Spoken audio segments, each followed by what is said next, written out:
আর বিল্টুসের official YouTube চ্যানেলের পক্ষ থেকে সকলকে জানাই স্বাগতম। আশা করি সকলেই ভালো আছেন, সুস্থ আছেন। আনন্দময় স্কুল রিলেটেড প্রশ্ন, আনন্দময় স্কুল রিলেটেড প্রবলেম সলভ করতে আমি প্রত্যেক দিনই হাজির হই। আজকেও এসেছি আনন্দময় স্কুলের কিছু প্রবলেম সলভ করতে। তো অবশ্যই বিল্টুসের অফিসিয়াল ইউটিউব চ্যানেল আমাদের সাবস্ক্রাইব করুন, পাশে থাকা বেল আইকন প্রেস করুন যাতে পরবর্তী ভিডিও পেতে কোনো রকম অসুবিধা না হয়। আর ডেসক্রিপশনে দেখুন বিভিন্ন সোশ্যাল মিডিয়ার লিঙ্ক দেওয়া আছে, পারলে ভিজিট করুন। সোশ্যাল মিডিয়ার লিঙ্কে দেখুন, ক্লিক করুন এবং কমেন্টের মাধ্যমে জানান আপনাদের প্রবলেম। সেই প্রবলেমে সলভ করার চেষ্টা করব আমি। আর আমার ফোন নাম্বার দেওয়া আছে, হোয়াটসঅ্যাপের মাধ্যমে জানাতে পারেন কী কী প্রবলেম, সেটাও আমি সলভ করে দেবো। এছাড়া অনলাইন ক্লাস যদি করতে চান, অনলাইন ক্লাস পরীক্ষার আগে অবশ্যই সেটার ব্যাপারেও আমি বলে দেবো। ফোন নাম্বারে হাই লিখবেন, কী কী প্রবলেম সেটা বলবেন। আপনারা দেখুন পুরো ভিডিওটা দেখার পূর্বে লাইক করবেন, কমেন্ট করবেন, শেয়ার করবেন। বিল্টুসের অফিসিয়াল ইউটিউব চ্যানেলের পাশে থাকবেন, সাবস্ক্রাইব করতে ভুলবেন না। চলুন শুরু করে যাক আমাদের ভিডিও। প্রার্থনা কবিতার প্রশ্ন উত্তর আছে, একের দিকে জীবন কিসের আঁধার হবে? জীবনটা শোভার আঁধার হবে।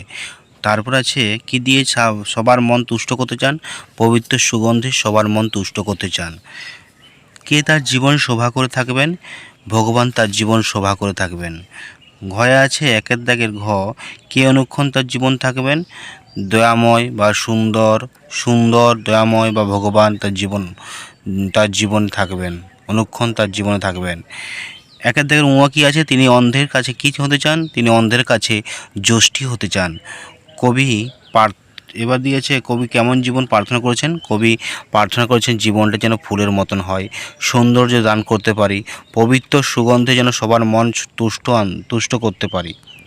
দয়াময়ের কাছে তার প্রার্থনা, যদি তুমি আমার সাথে থাকো তাহলে আমার জীবন ধন্য হবে। শরৎ, হেমন্ত, গ্রীষ্ম, বসন্ত, বর্ষাতে সর্বদা আমার সাথে থাকো। গয়েরটা আছে এবার কি?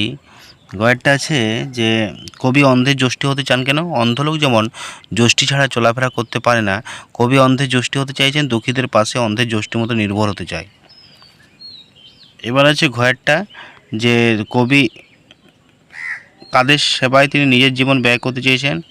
দুঃখী মানুষ এবং অনাথের সেবা করতে চান সারা জীবন।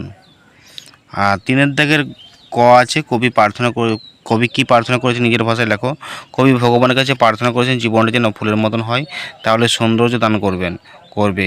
পবিত্র সুগন্ধে যেন সবার মন জয় করব। দয়াময়, যদি তুমি আমার সাথে থাকো, সর্বক্ষণের সঙ্গী হয়ে থাকো তাহলে আমি সৌন্দর্য দিতে পারবো। ভগবান, তুমি যদি সাথে থাকো, প্রাণী বলের ব্যবস্থা করে দিও। এবার আছে যে অন্ধের যষ্টির মতো করো গো আমারে দুঃখী নির্ভর। অন্ধের নিকট যষ্টির গুরুত্ব কীরূপ?